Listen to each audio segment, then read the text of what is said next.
What happens when a talk show host who thinks she's the smartest person in every room picks a fight with a Southern comedian who has spent decades learning how to handle hecklers with a smile? What you're about to witness is one of the most satisfying reversals ever captured on daytime television. The moment when Joy Behar decided to mock Leanne Morgan's small-town roots and discovered that Southern charm can be deadlier than any New York attitude. The studio didn't just go silent. It erupted with laughter at all the wrong moments. And for the first time in View history, it wasn't the guest who walked off the stage. Before we dive into this incredible story, make sure to subscribe and drop your thoughts in the comments because, trust me, you're going to want to talk about this one. The morning had started with the usual energy at the View studios, though there was a different kind of anticipation in the air.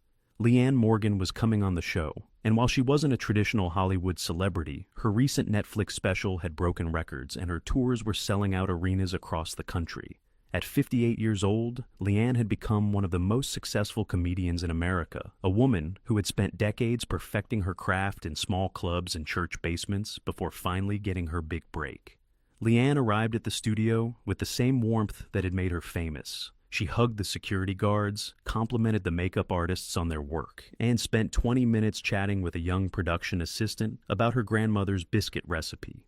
This was who Leanne Morgan was, a woman who had never forgotten where she came from and who treated everyone she met like a neighbor stopping by for sweet tea. The studio lights were warm as Leanne took her seat at the famous table. Leanne greeted each host with genuine enthusiasm, her Tennessee accent filling the studio with warmth. "Oh my goodness, I am just so excited to be here," Leanne said, her smile lighting up the space. "I've been watching this show since my kids were in diapers, and now here I am sitting at this table. My mama is not going to believe this." The audience responded warmly to her genuine excitement. There was something refreshing about a guest who wasn't trying to be cool or sophisticated, who was simply happy to be there. Whoopi Goldberg opened the segment with genuine warmth. Our next guest has taken the comedy world by storm. Her Netflix special broke records, her tours sell out in minutes, and she's been called the funniest woman in America. Please welcome Leanne Morgan. The applause was enthusiastic, and Leanne waved to the audience with a kind of genuine appreciation that couldn't be faked. "Y'all are too sweet. Thank you so much. I feel like I'm at a family reunion, except nobody's asked me why I'm still single yet." She paused. "Oh, wait, I'm married. I always forget that part. 33 years, and honestly, some days I still forget his name. I just call him Hey and hope for the best." The audience laughed warmly. This was classic Leanne Morgan, self-deprecating and relatable. Sarah Haynes asked about her journey to success, and Leanne told her story, with the kind of practiced ease that came from years of turning her life into comedy. She talked about raising 3 kids, about performing at small venues for decades, about finally getting her Netflix special at an age when most comedians had either made it or given up. "I always tell people, I'm proof that it's never too late," Leanne said. "I was doing comedy in church basements and Rotary Club luncheons while other comedians were on TV. But you know what? Those church ladies taught me more about comedy than any club in New York ever could. Because if you can make a Baptist woman laugh about menopause, you can make anybody laugh about anything." The audience was charmed. Even Whoopi was nodding appreciatively. But Joy Behar had been sitting with that familiar smirk on her face, and now she decided to pounce. "So, Leanne," Joy began, her voice dripping with condescension that she barely tried to hide, "your comedy is very regional, isn't it?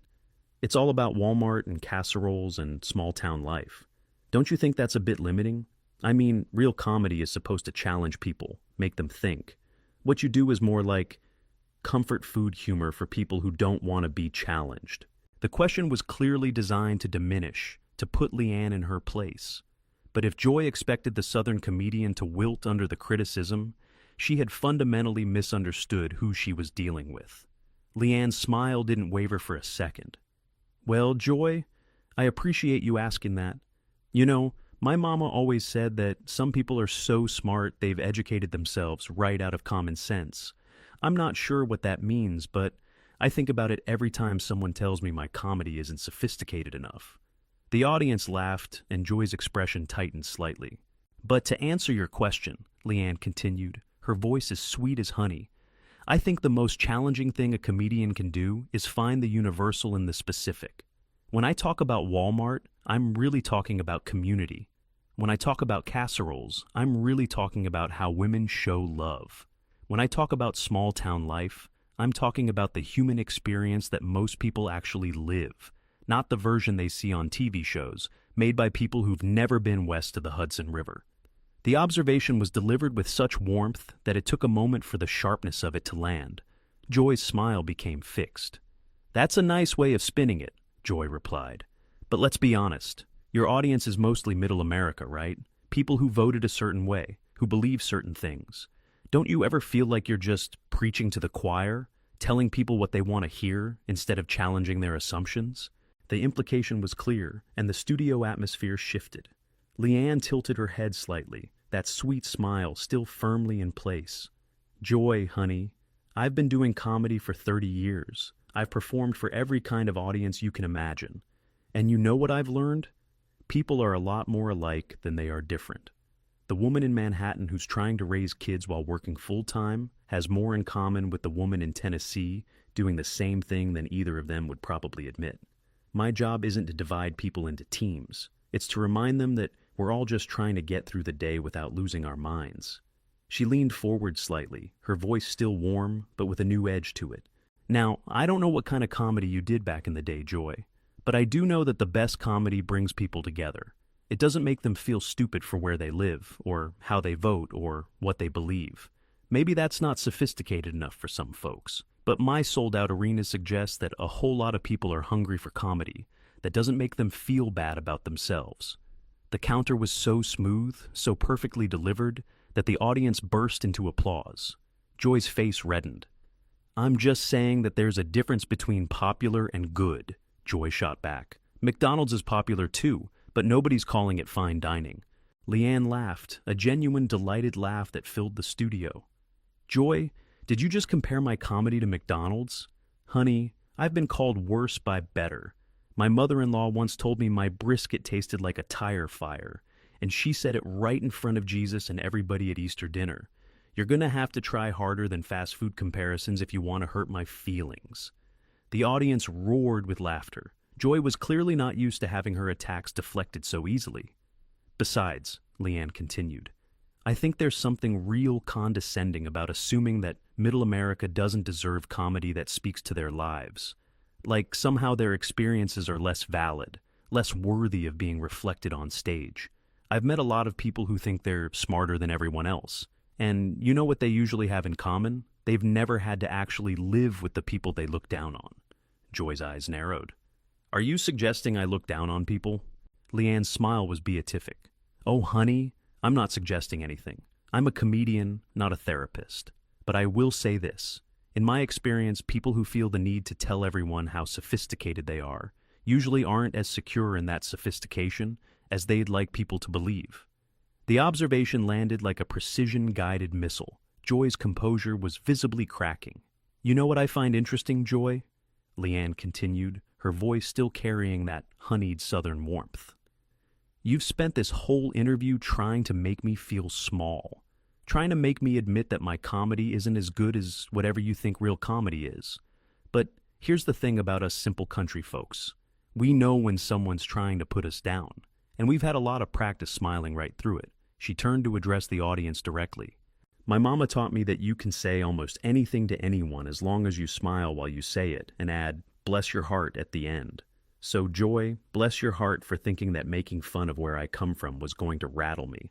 I've been handling hecklers since before you got this job. And honey, I've handled better hecklers than you in bars where the bathroom didn't even have a door." The audience exploded with laughter and applause. Joy looked like she had swallowed something unpleasant. "This is ridiculous," Joy said, her voice rising.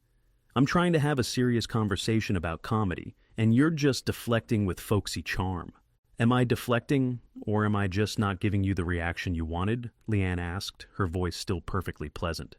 "Because it seems to me like you came into this interview expecting me to be some simple country bumpkin who would crumble under your big city wit. And now that I'm not crumbling, you're getting frustrated. That's not my problem, Joy. That's yours." Whoopi tried to intervene. "Maybe we should talk about Leanne's tour dates and—" But Joy wasn't ready to let it go. I just think it's worth pointing out that there's a difference between being popular and being important. Some comedy actually changes the world. What does your comedy change? Leanne nodded thoughtfully as if she was really considering the question.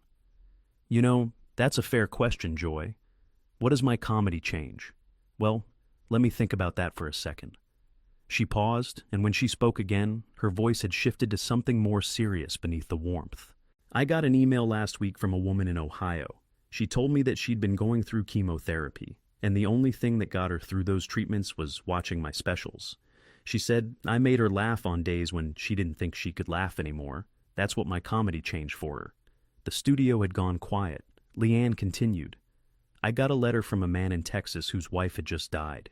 He said they used to watch my comedy together, and now he watches it alone because it makes him feel like she's still there laughing with him. That's what my comedy changed for him. Her voice was steady, but there was real emotion beneath it. I met a young woman at a show in Nashville who told me she was thinking about hurting herself, but she came to my show instead because she thought maybe laughing would help. And it did. She got help after that. She's doing okay now. That's what my comedy changed for her. She looked directly at Joy. You want to know what's important, Joy? Those people are important. Their pain is important. Their need to laugh is important. And if my simple, unsophisticated McDonald's comedy can give them 1 hour where they forget about their problems and just laugh, then I'd say that's pretty damn important. Wouldn't you? The audience burst into applause that was somehow different from before. This wasn't just entertainment anymore. This was something real. Joy opened her mouth to respond, but Leanne wasn't finished. You know what I've noticed about people who think they're better than everyone else? They usually haven't done the work of actually connecting with people. They sit in their towers and make judgments about what matters and what doesn't. But they've never held the hand of a woman crying in a meet and greet line because your comedy helped her through her divorce. They've never hugged a veteran who said, your jokes about marriage reminded him why he was fighting to save his. Her voice was still warm, but it carried a weight now that filled the entire studio. I'm not trying to change the world with my comedy, Joy. I'm trying to help people get through their day. And if you think that's not important, then I feel sorry for you. Because at the end of your life, it's not going to matter how sophisticated people thought you were. It's going to matter how you made them feel. Joy's face had gone through several shades of red during this speech. When she spoke, her voice was tight with barely controlled anger. I don't need a lecture on what matters from someone who makes jokes about menopause and minivans. Leanne laughed, genuinely delighted. Oh, Joy. You still don't get it, do you? The menopause jokes aren't about menopause. They're about women finally reaching an age where they stop caring what people like you think of them. The minivan jokes aren't about minivans. They're about the beautiful chaos of raising a family. Everything I do has meaning underneath it.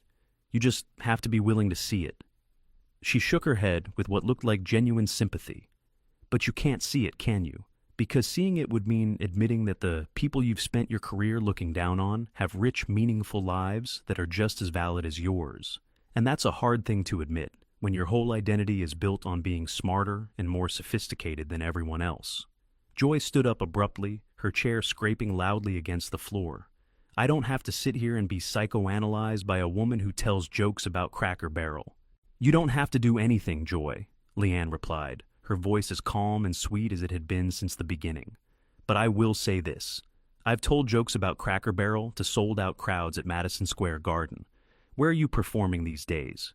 The question was devastating in its simplicity. Joy's face went pale, then red again. This is absurd. You're being completely unprofessional. I'm being unprofessional? Leanne laughed. Honey, you've spent this entire interview trying to make me feel bad about my success, my audience, and where I come from. All I've done is refuse to feel bad. If that's unprofessional, then I guess I'm guilty as charged. She turned to the audience with a warm smile. Y'all have been so wonderful. This is exactly why I love what I do, because no matter what anybody says, laughter brings people together.